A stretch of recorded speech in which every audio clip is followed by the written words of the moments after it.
नमस्कार, मी संध्या.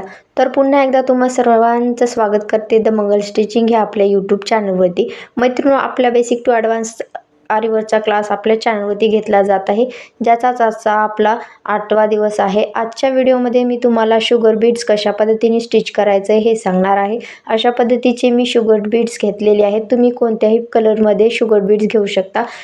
बीड्सविषयी सुद्धा मी पूर्ण नॉलेज मटेरियलच्या व्हिडिओमध्ये दिलेला आहे. तो व्हिडिओसुद्धा तुम्ही नक्की बघा, जेणेकरून तुम्हाला ह्या व्हिडिओमध्ये पूर्ण माहिती समजून जाईल. आता आपल्याला अशा प्रकारचा एक थ्रेड घ्यायचा आहे, जो जरी थ्रेड आहे. आणि आता हा अशा प्रकारची सुई आणि स्केल घ्यायचा आहे. हे वर्क आपण कालच्या व्हिडिओमध्ये शिकलेलो आहोत. आपण हे पूर्ण मणी कशा पद्धतीने स्टिच करायचं आहे, हे आपले मोती आहेत, जे गहू मणी असतात ना ते आहेत, ते कशा पद्धतीने स्टिच करायचं हे पूर्ण डिटेलमध्ये गेल्या मागच्या व्हिडिओमध्ये बघितलेलं आहे. तर आता आजच्या व्हिडिओमध्ये आपण शुगर बीड्स कशा पद्धतीने स्टिच करायचं हे बघणार आहोत. तर मी रिंग सेट करून घेतलेली आहे. रिंगवरती कापड पण सेट केलेलं आहे. आता आपण असा थ्रेड घेऊया आणि त्याला गाठ मारून घेऊया. आता ही जी गाठ आहे ना ती आपल्याला दोन्ही बोटांच्या मध्ये धरायची आहे आणि बोटाला गुंडाळून घेऊन हा पूर्ण खालच्या साईडला रिंगच्या खाली हात धरायचा आहे. आता इथे मी सरळ लाईन ओढून घेते. आता ह्याच लाईनवरती आपल्याला मण्यांचं काम करायचं आहे.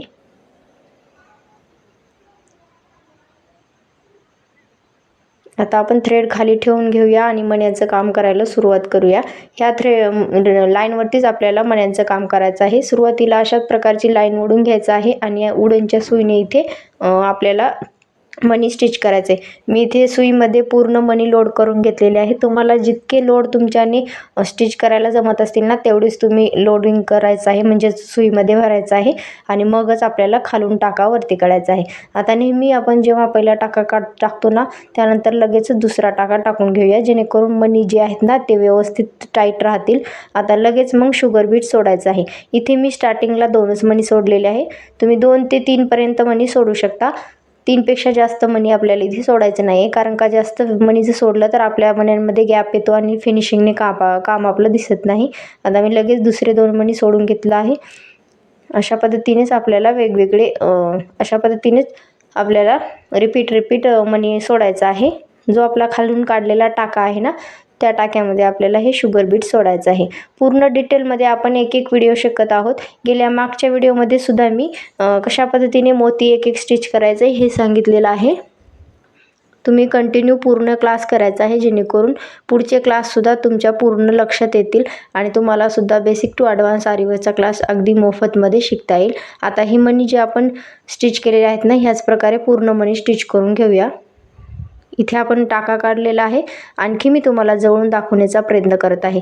इथे अशा प्रकारे तुमचे सुद्धा एखादी वेळेस मणी जास्त सुईच्या बाहेर येतात, तेव्हा आपल्याला काय करायचं आहे, खालून धागा खेचून घ्यायचा आहे आणि सुई मण्यांमध्ये पकडून वरचे मणी जितके आपल्याला ठेवायचे तितकेच खाली ओढून घ्यायचं आहे आणि बाकीचे सुईमध्ये आणखी ओढून घ्यायचं आहे. आता समोर सेम त्याच प्रोसेसने इथे आपल्याला टाका टाकून घ्यायचा आहे आणि आणखी आपल्याला 2 किंवा 3 मणी सोडायचं आहे. जो आपला खालून टाका काढतो ना त्यामध्ये आपल्याला 2 ते 3 मणी सोडायचं आहे. खालून जी चेन स्टिच घेतो ना तेच स्टिच प्रत्येक मण्यांसाठी आपल्याला फॉलो करायचं आहे. ह्यामध्ये जास्त काही वेगळं नाही आहे, फक्त आपल्याला वेगवेगळे मणी वापरायचं आहे आणि प्रोसेस ती आपली जी आहे ना ती सेमच राहणार आहे. फक्त मणी जे आहेत ना वेगवेगळे असणार आहेत.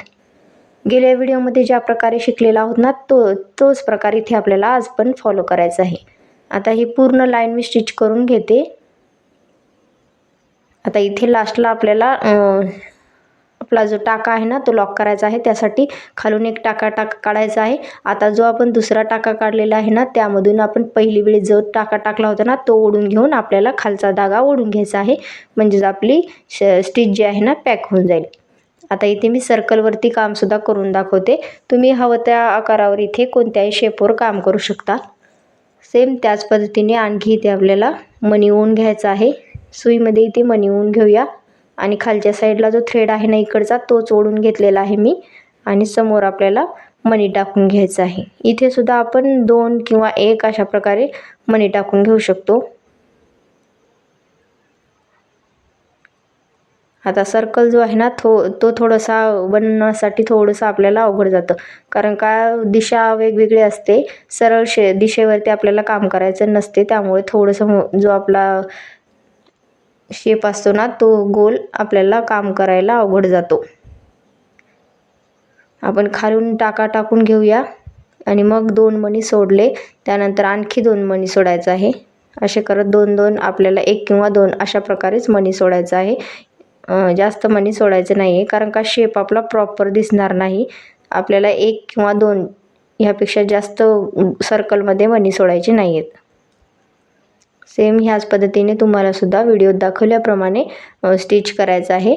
इथे एक टाका आपल्याला ओवून काम करायचं असतं, त्यामुळे थोडासा वेळ तर लागणारच आहे.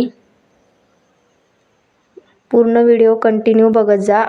अर्ध्यामध्येच कुठेही व्हिडिओ स्किप करत जाऊ नका, कारण का पूर्ण डिटेलमध्ये व्हिडिओ शेअर केलेले असतात. तर वेगवेगळ्या टिप्स मी फॉलो करते, तुम्हाला सांगत असते, त्या तुम्हाला नक्की फॉलो करायचं आहे आणि व्हिडिओला स्किप करत जाऊ नका, जेणेकरून महत्त्वाच्या टिप्स तुमच्याकडून मिस होणार नाहीत. आता हा जो सर्कल आहे ना तो आपण फिल करून घेऊया. मी व्हिडिओ तुम्हाला आणखी जवळून दाखवते. थोडंसं व्हिडिओ साईडला गेला होता, कारण का खालीच बघून काम करायचं असते, वरती लक्ष नसते, त्यामुळं माझ्याकडून थोडंसं मिस झालं. पण आता मी आणखी जवळून दाखवण्याचा प्रयत्न करत आहे. बघू शकता इथे आपला सर्कल संपलेला आहे. आता इथे आपल्याला जो टाका आपण काढलेला आहे ना त्याला लॉक करायचा आहे. त्याआधी 1 टाका आपल्याला टाकून घ्यायचा आहे बाजूलाच, कारण का हा जो शेप आहे ना तो व्यवस्थित बसेल, त्यासाठी छोटासा 1 टाका टाकून घ्यायचा आहे, काढायचा आहे, वरती काढायचा आहे. त्यानंतर मग आपल्याला दुसरा टाका टाकून इथे पॅक करून घ्यायचा आहे. जे आपण लॉक स्टिच टाकतो ना तोच आपल्याला टाकायचा आहे. ह्याला एंड नॉटसुद्धा म्हणली जाते. तीच एंड नॉट आपल्याला इथे टाकून घ्यायचं आहे. बघू शकतात अशा पद्धतीने मी सर्कल बनवून घेतलेला आहे. छोटासा सर्कल बनवलेला आहे. तुम्ही अशा पद्धतीने कोणत्याही वेगवेगळ्या आकारावरती काम करू शकता. हे 2 स्टिच मी आजच्या व्हिडिओमध्ये तुम्हाला दाखवलेलं आहे. तुम्ही आता अशाच पद्धतीचे वेगवेगळे स्टिच करून बघायचं आहे. आता मी तुम्हाला दाखवते ते तुम्ही अशा पद्धतीचा फुलाचा आकार काढायचा आहे. कोणत्याही शेपचा आकार तुम्ही इथे घेऊ शकता. ह्या पद्धतीने आपलं जो फूल आहे ना तो काढून घ्यायचा आहे, त्याच्यावरती काम करायचं आहे, किंवा अशा प्रकारचा चौकोन आहे ना तो सुद्धा तुम्ही इथे काम करू शकता. सर्कल, त्यानंतर अशी जी कैरी असते ना तिच्यावरती सुद्धा तुम्ही अशा प्रकारचे वेगवेगळे आकार तुम्ही स्टार्टिंगला करून बघू शकता, जेणेकरून तुमची अजून खूप छान प्रॅक्टिस होईल. तर आजच्या व्हिडिओमध्ये मी पूर्ण आपले शुगर बीट्स आहेत ना ते कशा प्रकारे स्टिच करायचे हे सांगितलेले आहेत. तर उद्याच्या व्हिडिओमध्ये असेच वेगवेगळी माहितीसह भेटूयात. चला तर मग